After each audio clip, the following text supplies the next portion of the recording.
Engineering join అయ్యే వాళ్ళలో 90% మంది ఇంట్లో చెప్పారని లేదా ఇదే ట్రెండ్ కదా కంటిన్యూ అయిపోదామని అనుకుని జాయిన్ అవుతారు. అందులో కొంతమందికి క్యాంపస్ ప్లేస్మెంట్ వల్ల జాబ్ వస్తుంది, కొంతమందికి రాదు. కానీ అందరికీ ఏదో చేయాలని, ఏదో సాధిద్దామని ఒక ఆలోచన ఉంటుంది.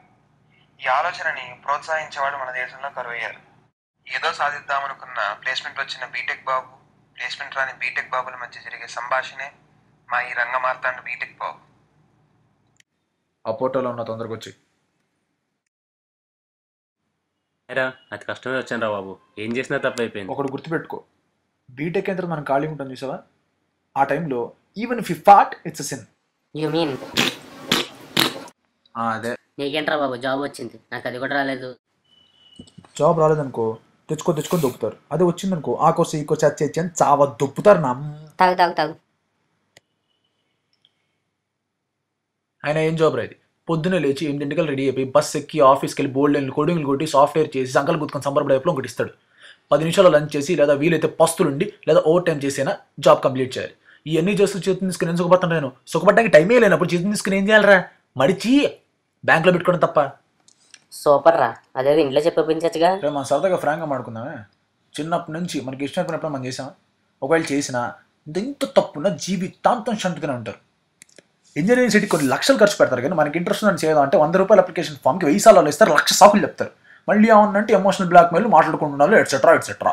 దీంతో ప్రతి ఒక్కడు ఏం చేస్తున్నాడు అడగడం లేదా వచ్చి సలహాలు ఇవ్వడం. దరిద్రులు రా బాబు, దరిద్రులు. ఇంట్లో కూడా అంతే, వాడు క్యాట్ అంటున్నాడు, అది గేట్ అంటుంది, ఇంకోటి జియో అంటున్నాడు, కంపారిజన్ ప్రతి.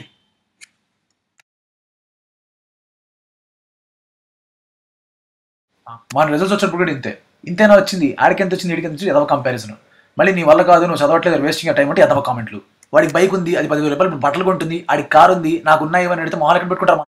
ఇంకోసారి కంపేర్ చేసి అడిగేద్దాం రా, అప్పుడు తెలుస్తుంది మన వాళ్ళకి.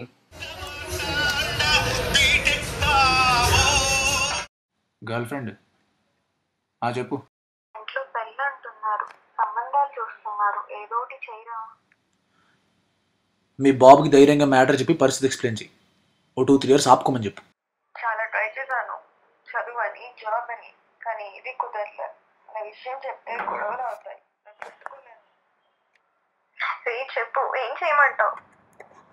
నీకు చెప్పే ధైర్యం లేదు, నాకు అడిగే అర్హత లేదు. ఏం చేద్దాం? ఏమైందిరా? బ్రేకప్. చేర్స్. ఈ అమ్మాయిలు ఉన్నారే, ఎక్కువ మాట్లాడితే టాకెటివ్ అంటారు, తక్కువ మాట్లాడితే బోరింగ్ అంటారు, నిజాలు మాట్లాడితే బ్రేకప్ అంటారు. తప్పు వాళ్ళది కాదురా, ఈ ఏజ్ది.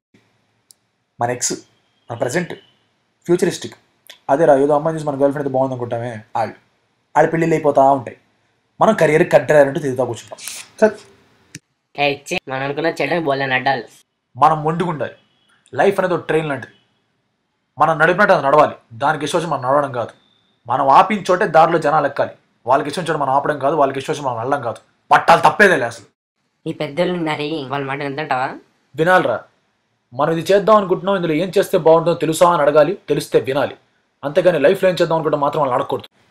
బాధపడితే బాధపడ్డారా, మనం సక్సీడ్ అయ్యి సంతోషంగా ఉంటే వాళ్ళే హ్యాపీ ఫీల్ అవుతారు.